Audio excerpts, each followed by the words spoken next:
Hi what's up guys. आज का हमारा टॉपिक है class 10 chapter number second acid base and salt. आज हम एसिड और बेस के बारे में सब कुछ पढ़ेंगे, मतलब डिटेल से पढ़ेंगे आज हम इसके बारे में। और डेली हर एक क्लास 10th के चैप्टर की वीडियो देखने के लिए हमारे चैनल को सब्सक्राइब कीजिए और बेल आइकन को भी दबा दीजिए, जिससे हर एक वीडियो को नोटिफिकेशन सबसे पहले आपको मिले। तो लेट्स स्टार्ट। पहले जान लेते हैं हम एसिड और बेस क्या होते हैं। पहले एसिड क्या होते हैं।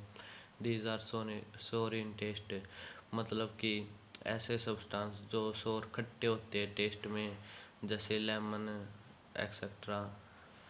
और they turn blue litmus to red, जो ये होते हैं ये ब्लू लिटमस पेपर को रेड कर देते हैं। और थर्ड पॉइंट देगी वो H+ ion in aqueous solution, मतलब कि जब इन्हें एक्वस सॉल्यूशन में एसिड को एक्वस सॉल्यूशन में मिलाया जाता है तो हाइड्रोजन पॉजिटिव आयन देते हैं हमें। और एसिड कोरोड मेटल, मतलब कि ये मेटल को कोरोड करते हैं, कमज़ोर करते हैं। अगर यह किसी भी मेटल एसिड के संपर्क में आ जाता है तो ये मेटल को कमज़ोर कर देते हैं। तो इस तरह होता है एसिड के मैं एग्जांपल बता देता हूँ। स्ट्रॉन्ग एसिड होते हैं hydrochloric acid and sulphuric acid. Weak acid होते हैं एसिटिक एसिड एंड ऑक्सीलाइसिक एसिड और क्रिटिक एसिड। ये जो क्रिटिक एसिड होता है यही होता है हमारे लेमन में, जो लेमन को खट्टा रस होता है, यही होता है वह एसिड लेमन में जो होता है। अब जो होता है एसिड टू तरह के होते हैं, concentrated acid and diluted acid. Concentrated acid ऐसा एसिड होता है जिसमें एसिड की मात्रा ज़्यादा होती है लेकिन वाटर की मात्रा कम होती है। मतलब कि ये ना, मतलब इसमें वाटर कम होता है और एसिड ज़्यादा होता है। और सेकंड होता है डाइल्यूट एसिड, यह कॉन्क्रीट एसिड का अपोजिट होता है। इसमें एसिड कम होता है वाटर ज़्यादा होता है, तो इस तरह होता है एसिड। और अब हम करते हैं बेस क्या होता है। These are bitter in taste, मतलब एसिड था वह खट्टा था और ये होता बाइटर, मतलब कि एक कड़वा कड़वा होता है टेस्ट में। और this turn red litmus to blue, मतलब जो एसिड था वो ब्लू को रेड करता था लेकिन ये रेड लिटमस पेपर को ब्लू कर देता है। जैसे बी से आप इससे ऐसे याद कर सकते हैं, बी से बेसिज बी से ब्लू में करता है ये इसको। तो इस तरह they give hydroxide ion in aqueous solution, जब बेस को वो एक्वस सॉल्यूशन में मिलाया जाता है तो वो हाइड्रोजन ऑक्साइड आयन देते हैं हमें। तो इस तरह होता है। और ये सोप इन टच, मतलब कि जो हमारा साबुन होता है उस तरह होते हैं ये टच स्ट्रॉन्ग। मैं एग्जांपल दे देता हूँ, जैसे बेसिज NaOH KOH, जो ये होते हैं स्ट्रॉन्ग बेसिज। वीक बेसिज होते हैं NH4OH। और इन बेसिज का एग्जांपल होता है सोप। जो हमारे सोप होते हैं उन अगर हम उस पर रेड लिटमस पेपर रखेंगे तो वह उसको ब्लू कर देते हैं। तो इस तरह होता है। और अब इसमें एक पॉइंट आता है एल्कली बेस। ये बेस ही होता है, यह बेस ऐसा बेस होता है जो वाटर में सोल्यूबल हो जाता है और ये हमारे शरीर में भी होता है, मतलब हमारी बॉडी में होता है ये एल्कली। और ये मैं आपको 6 चैप्टर है उसमें बताऊंगा आपके, तो इसलिए आपके अभी काम का नहीं है। तो नेक्स्ट, जैसे हमने जान लिया कि कोई सब्सटेंस है हमें वो एसिड है या बेस, हम कैसे जानें। जैसे हमने मान लिया ये एक्स सब्सटेंस है कोई, तो हम अब बताएं कि हम ये एसिड है कैसे, आप एसिड है या बेस। हम कहेंगे, आप कहेंगे कि इसे हम चख के देखेंगे, लेकिन जो साइंस में होता है, साइंस में किसी भी सब्सटेंस को चखने के लिए नहीं दिया जाता। तो इस तरह हम इसे नहीं चेक कर पाएंगे ये एसिड है या बेस। तो इसके लिए होता है इंडिकेटर। इंडिकेटर क्या होता है, दीज आर द दो substance which change colour and smell in different type of substance, मतलब कि इंडिकेटर वो होता है जो एसिड के बेस में आता तो अपना कलर चेंज कर लेता, बेस के में आता तो और अलग चेंज कलर कर लेता है, तो इस तरह होता है। और अपनी स्मेल भी चेंज कर लेता है। तो इंडिकेटर ऐसा होता है जिससे हमें पहचान पाएँ कि ये एसिड है या बेस, तो इस तरह हम जान पाते हैं। Type of indicator: natural indicator, those indicator which found in nature and plant। और ऐसे इंडिकेटर जो हमें प्लांट के द्वारा मिलते हैं और या नेचर के द्वारा, उन्हें कहते हैं हमें नेचुरल इंडिकेटर। इसका एग्जांपल है लिटमस और टर्मरिक।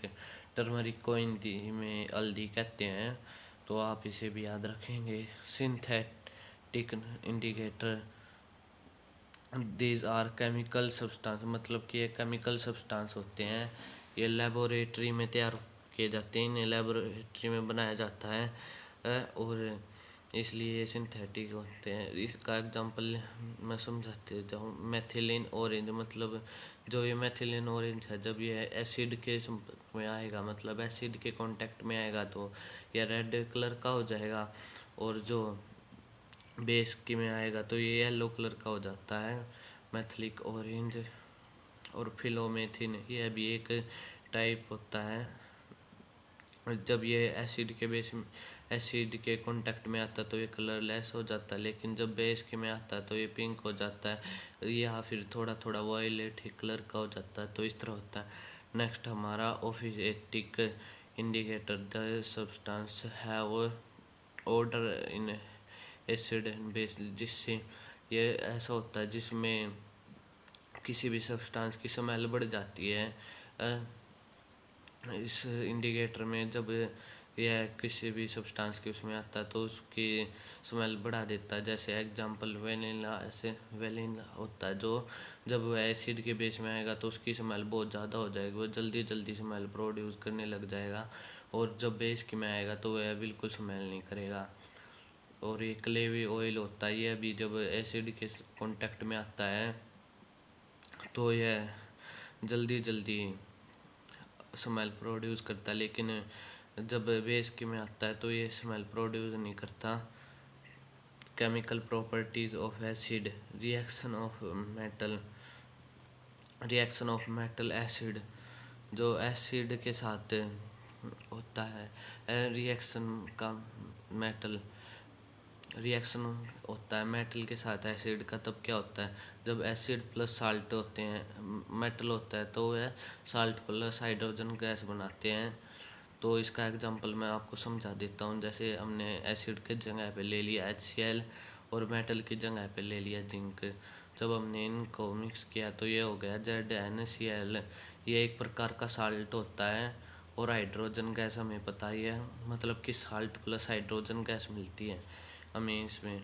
बेस का होता है, जब बेस मेटल के साथ कांटेक्ट करेगा तो उसका भी साल्ट प्लस हाइड्रोजन ही बनेगा। जैसे हमने ले लिया एक बेस NaOH प्लस जिंक, यहाँ पे बन गया sodium जेनकेट Na2ZnO2 plus H2।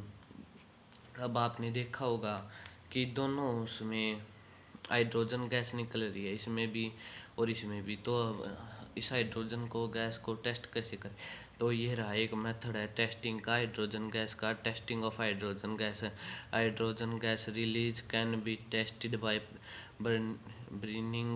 Burning candle near gas bubbles it burst with pop sound. मतलब कि जैसे ये हमारा सॉल्यूशन है, इसमें एसिड और मेटल कर लो, या बेस या मेटल के साथ कर लो, हाइड्रोजन गैस दोनों में निकलती है। तब हमने ये अब कर दिया और मिला के ये, तो यहाँ पे हमने वो कर दिया। हाँ, यहाँ और सारी जगह से वेल्डिंग कर दी, और यहाँ से एक पाइप आया वो सीधा वाटर में जा रहा है। वाटर का एक टबा है, और जब ये हाइड्रोजन गैस इसमें से वाटर के इस टब में जाएगी तो ये अपने वाटर बबल्स बनाएगी। वाटर बबल्स बनाने के बाद जो ये वाटर बबल्स ऊपर आएंगे, तो अब हम इसके सामने अगर कैंडल रख देते हैं तो ये पॉप साउंड के साथ फट जाएंगे। तो इस तरह होता है टेस्टिंग ऑफ हाइड्रोजन गैस। तो आज हम इतना ही करेंगे कि जिससे आपको अच्छी तरह समझ में आ जाए। और अगले में हम करेंगे reaction of metal carbonate and hydrogen metal carbonate. Thanks. और हमारे चैनल को सब्सक्राइब कीजिए और बेल आइकन को भी दबा दीजिए। थैंक